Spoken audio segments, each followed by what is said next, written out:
Welcome back to Benny's Custom Works, proudly supported by Valvoline and Sparesbox. Don't forget BCW5 on checkout. This week, we've got the IS600 back. We've got our engine back. We've actually had this one tucked away for a little while, but we've had no time to put it back in the car.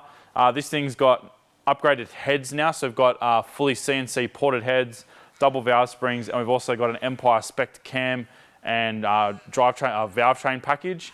We've got LS7 lifters, chromoly push rods, and I've actually swapped my trunnion upgraded rockers from the other engine into this one. So it's pretty much ready to sling in. All I got to do now is put the clutch and flywheel on it, but we're going to dive straight in.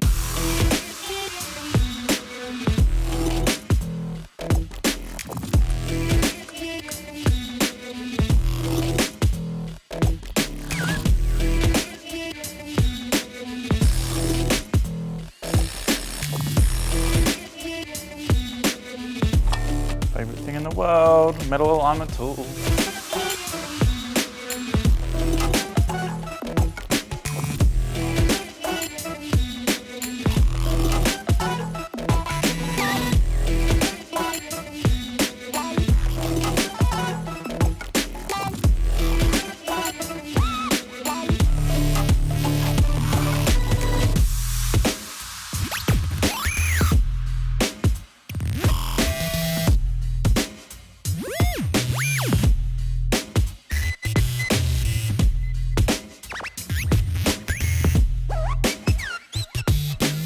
Those pins basically mean that we don't have to worry about aligning the box to the engine this way. So we've basically just got to match the engine and the gearbox angle now.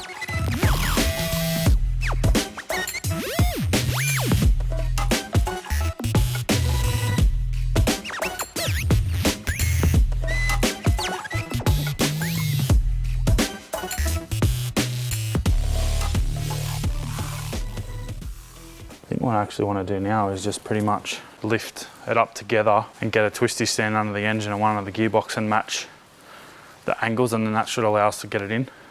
There's lots of this today. I feel like I'm a break dancer.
Get your sausage rolls. It's funny that this rear plug is easier to do on this car than the car that the engine came out of.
The moment of truth.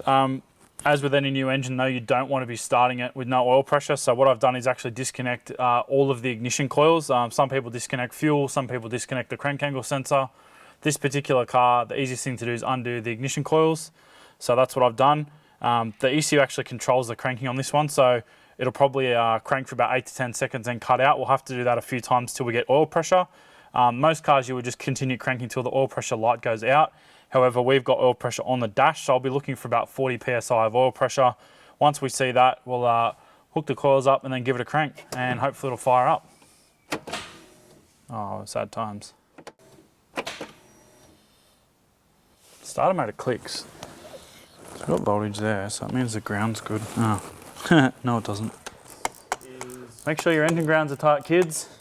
I got too carried away.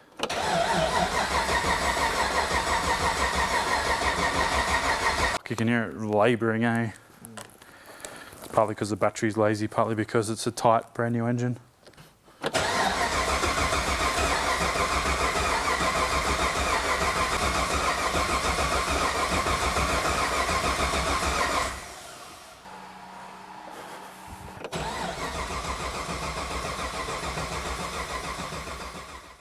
Hey, there's oil there, that's a good sign. We're close.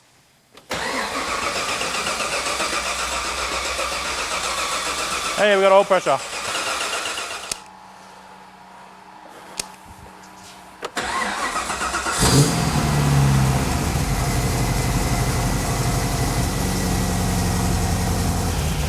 Runs.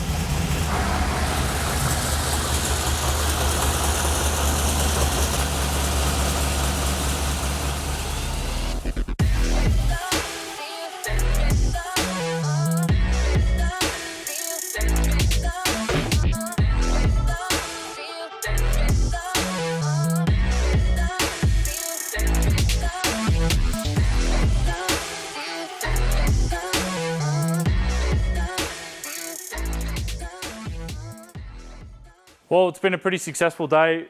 We've got the LS back in the old IS600. Massive thanks to Empire Mechanical for giving it a freshen up for us. This thing should be pretty well ready to go. So next event will be most likely a wet pan or a figure eight, unless something else pops up. We'll probably film that, and we'll most likely also have Gian's Falcon out there, but that's TBA at this point.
Happy fun bonus times. We've actually made it down to a wet skid pan and decided to give the engine a bit of a run in down here. All things are going really well. The engine's running happily. Sweet little 1200 ute. But yeah, all things considered, this thing's pretty happy again. Definitely get another oil change when we get back to the shop. But yeah, stoked with the outcome. Massive thanks to Empire Mechanical and Racing for the freshen up on the LS. Thanks to you guys for watching. We'll see you next time.